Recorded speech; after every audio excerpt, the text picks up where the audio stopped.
Bismillahirrahmanirrahim. Assalamualaikum warahmatullahi wabarakatuh. Innal hamdalillah nahmaduhu wa nasta'inuhu wa nastaghfiruh wa na'udzu billahi min sururi anfusina wa min sayyiati a'malina. May yahdihillahu fala mudhillalah wa may yudhlil fala hadiyalah.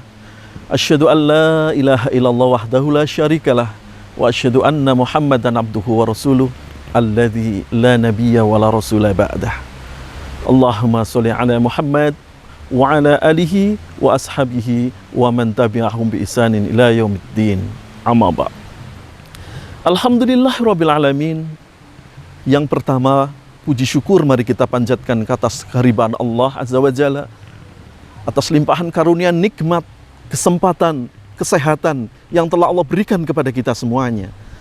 Sehingga di kesempatan ini, kesempatan yang mulia ini, Allah perkenankan kita untuk kita bersama-sama di dalam kita menggapai ridho Allah, mardotillah. Apalagi di dalam bulan ini, kita di dalam menghabiskan hari-hari Ramadan ini, yang mudah-mudahan dengan sisa-sisa Ramadan yang ada hari ini, kita akan mendapatkan janji Allah sampai kepada derajat la'allakum tattaqun.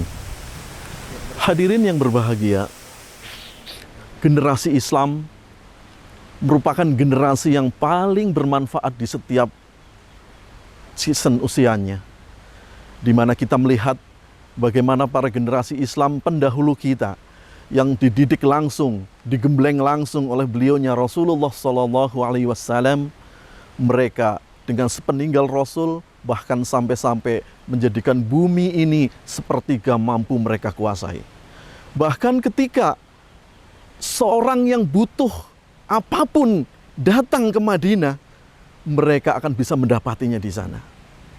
Maka dikatakan di dalam sebuah hadis, khairun nas anfa'uhum linnas, bahwa sebaik-baik manusia adalah yang bisa bermanfaat bagi manusia lainnya. Sehingga ketika kita melihat zaman dahulu, ketika Rasulullah dan para sahabatnya masih hidup, semua yang butuh apapun ke Madinah dari segala penjuru dunia, itu bisa ada disediakan di Madinah. Bahkan sampai hal yang mustahil bagi mereka, hal yang asing bagi mereka. Seperti dikatakan oleh Umar bin Khattab, bahwa Umar bin Khattab mengatakan, alimu auladakum as-sibaha warimaha wadukhul khayli. Pelajarilah anak-anakmu untuk berenang, untuk memanah, dan untuk nunggang kuda. Coba, salah satu hal yang mungkin ketika kita berbicara memanah, berkuda, itu merupakan hal yang sudah biasa bagi masyarakat Arab. Tapi ketika berbicara masalah berenang, renang merupakan sesuatu olahraga yang pasti itu butuh dengan air. Padahal masyarakat Arab itu sangat-sangat asing dengan air.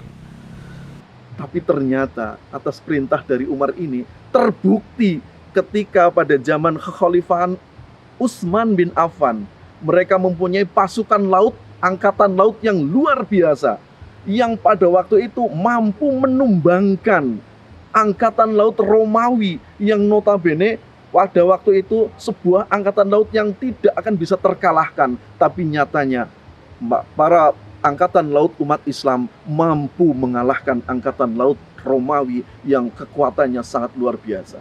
Padahal dari mana mereka belajar? Air bagi mereka itu sesuatu yang asing. Air bagi mereka sesuatu yang sangat mahal. Tapi ternyata mereka mampu melakukan itu. Nah, kalau kita lihat hari ini, kita dengan melimpah air di mana-mana, yang kalau Al-Quran menggambarkan pohon-pohon yang rindang, buah-buahan yang harum, yang ranum, bahkan digambarkan tajri min tahtihal anhar, sungai-sungai yang mengalir di bawahnya dengan gemericik air, itu bagi kita sudah tidak asing. Bagi kita hal yang sudah biasa, yang lumrah. Tapi bagi mereka digambarkan seperti itu, orang-orang Arab, itu sesuatu yang sangat mustahil bagi pikiran mereka, sangat asing bagi mereka.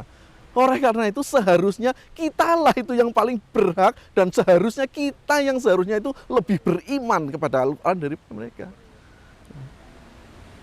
Para hadir yang berbahagia, jadi ketika kita berbicara sebuah generasi yang luar biasa, maka ada sebuah ungkapan dari seorang sahabat terkemuka, Abdullah ibnu Mas'ud. Beliau mengatakan begini, La takunu himmah, la takunu ima'ah. Jangan kamu suka ikut-ikutan. In ahsana nas ahsana, in ahsana ahsana. Apabila manusia itu baik, kamu ikut-ikutan baik. Tapi kalau manusia itu rusak, kamu ikut-ikutan rusak. Mungkin kalimat kedua, kalau manusia kemudian pada rusak, kita tidak ikut-ikutan rusak, wajar. Kita sepakat, wong manusia rusak kok kita ikut-ikutan. Tapi coba kita perhatikan kalimat yang pertama. Ketika manusia itu berbuat baik, kamu jangan ikut-ikutan. Loh, wong berbuat baik kok nggak boleh? Ini Abdullah bin Mas'ud. Karena apa?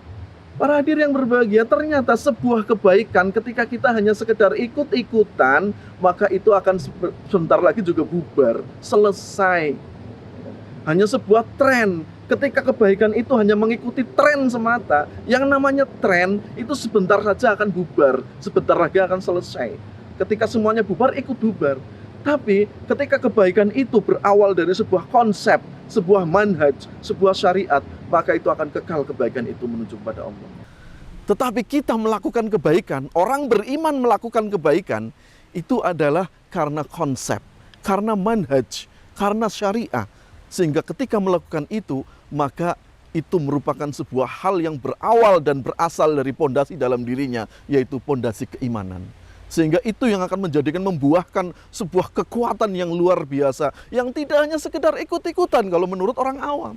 Sehingga orang beriman itu adalah tidak bisa untuk ikut-ikutan. Maka Allah mengatakan dalam satu ayat, وَلَا تَهِنُوا وَلَا تَحْزَنُوا وَأَنْتُمُ الْأَعْلَوْنَ إِنْ كُنْتُمْ مُؤْمِنِينَ. Janganlah kamu merasa takut dan jangan kamu merasa bersedih hati. Karena sesungguhnya derajatmu itu adalah lebih mulia di sisi Allah jika kamu orang-orang yang beriman. Generasi beriman yang sudah kita lihat tadi, sebagaimana contoh dari generasi teladan, generasi terbaik kita, yaitu generasi awal yang dibimbing langsung oleh Rasulullah, merupakan generasi yang paling bermanfaat di dalam setiap lini usianya. Dan betul-betul generasi yang ketika mampu memberikan kemanfaatan itu kepada manusia lainnya, sehingga bisa menjadikan sebuah wujud dari sebuah kemandirian di dalam nilai jiwa dia.